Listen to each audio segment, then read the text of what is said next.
Vincent. Bonjour Mickaël. Nous sommes aujourd'hui à Champfol pour rencontrer Grégory Hersch qui est courtier. Il va nous expliquer ce que c'est son métier exactement. Et donc il va nous recevoir au sein de ces locaux qui sont juste derrière. Et vous pourrez consulter tout ça sur la page Limo et vous très prochainement.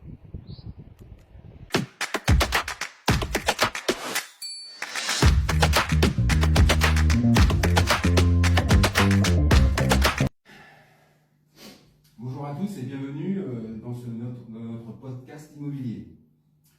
Donc aujourd'hui je suis avec Mickaël et nous sommes accueillis par Grégory, courtier en financement chez Finance et Nous. On va parler d'un sujet essentiel pour tous ceux qui veulent investir en immobilier, le financement immobilier. Bonjour Greg, première question toute simple, peux-tu nous expliquer ton métier? Oui, bien sûr. Alors, je suis un facilitateur de projet. J'accompagne les particuliers et les professionnels à l'obtention d'un financement immobilier. Concrètement, qu'est-ce que tu fais pour un client qui veut acheter un bien immobilier? Alors, concrètement, je diffuse son dossier auprès des partenaires bancaires dans l'optique qu'il ait les meilleures conditions de financement possibles. Pourquoi passer plus par un courtier plutôt qu'à sa banque? Si le client passe par sa banque, il a la proposition de sa banque, alors que s'il passe par un courtier, il va avoir pléthore de propositions. On va mettre les établissements bancaires en concurrence et il va ressortir le meilleur. Libre à lui de continuer avec sa banque ou de partir avec une des propositions les plus intéressantes qu'il peut obtenir en passant par nous. Alors ça rejoint un peu la question que je vais te poser, c'est est-ce que le courtier permet vraiment d'obtenir un meilleur taux ou de meilleures conditions? Oui, tout à fait, puisqu'on va optimiser son financement, que ce soit le taux d'intérêt, mais aussi les assurances emprunteurs, les frais de garantie. Et puis quand c'est un dossier qui est envoyé par un courtier, la banque sait pertinemment qu'il faut qu'elle soit à la hauteur pour qu'elle puisse décrocher le dossier du client. Quelles sont les erreurs que tu vois le plus souvent dans les dossiers de financement? Ce qui met des fois en difficulté l'obtention d'un financement, c'est vraiment la gestion du compte. Voilà. D'où l'intérêt de passer par un courtier, puisque ça va nous permettre d'orienter un peu le client pour qu'il puisse assainir la gestion de ses comptes, qu'on puisse l'accompagner pour avoir le plus beau des financements.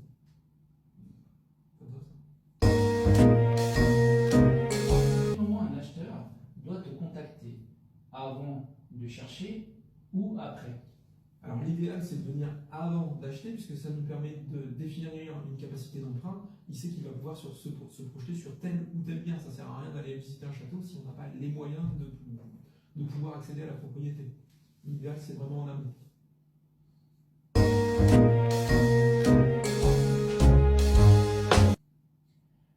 Et actuellement, comment se porte le marché du crédit immobilier? Le marché est plutôt plus dynamique qu'il y a 2 ans. Ceci étant, on s'aperçoit qu'on a quand même une légère remontée des taux au vu du contexte politique et géopolitique. Est-ce que la banque prête plus facilement qu'il y a un an?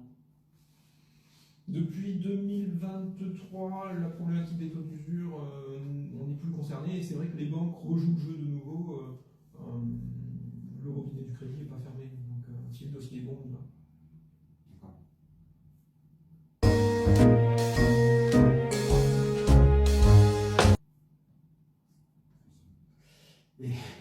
Et en général, quel est l'apport moyen demandé pour un crédit immobilier? Alors, il y a une légende qui dit que l'idéal, c'est d'avoir un minimum 10% de frais d'apport. Maintenant, ceci étant, certains établissements prêtent sans apport. S'ils disent de l'épargne résiduelle, c'est-à-dire de l'épargne qui est conservée après le projet, certains établissements bancaires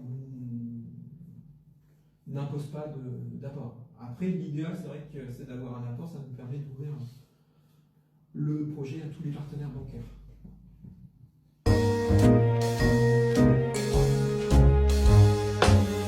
Est-ce que tu peux nous raconter un dossier compliqué que tu as réussi à faire passer?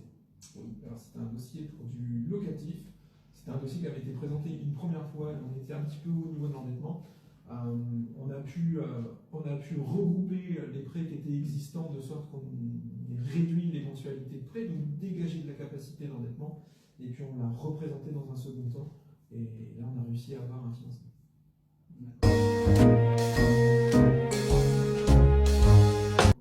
Peux-tu nous raconter 3 conseils pour acheter un bien immobilier pour la première fois? Alors les conseils que je peux lui apporter, c'est être vigilant sur la gestion du compte, éviter les paris sportifs, éviter les récurrences dans les bureaux de tabac, des choses comme ça. Essayer de faire comme s'il était déjà propriétaire de son logement, faire en sorte qu'il ait un loyer fictif, isoler les sommes pour prouver à la banque qu'il est en capacité, si demain il avait un crédit, de rembourser ces sommes-là. Et s'il peut essayer de se constituer un apport, c'est quand même bien. D'accord. C'est les 3 conseils qu'on peut lui apporter. Impeccable.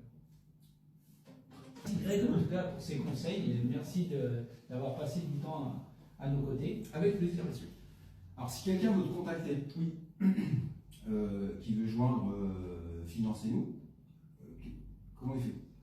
Il peut nous joindre par mail à l'adresse suivante, grégory.hersch@finance au pluriel -du6 et -du6 nous.fr, ou par téléphone, soit sur le portable au 06 03 95 27 56 ou à l'agence au 09 53 26 05 30. Il peut passer boire un café, ça sera chaud, il n'y a pas de souci. Impeccable comme nous alors. Exactement. Merci à tous d'avoir écouté notre vidéo et merci à Greg concernant l'immobilier. Merci Vincent. De rien, avec plaisir. C'est fut un plaisir pour cette première. Impeccable. N'hésitez pas vous aussi à vous abonner à l'Imo et vous. Hein, il y aura un lien sur la vidéo. Et si, comme vous voulez passer à la télé, faire une petite vidéo avec Vincent Leclerc et M. Baudio, eh bien, n'hésitez pas à laisser un commentaire et puis ce sera un plaisir de vous accueillir. Merci à tous.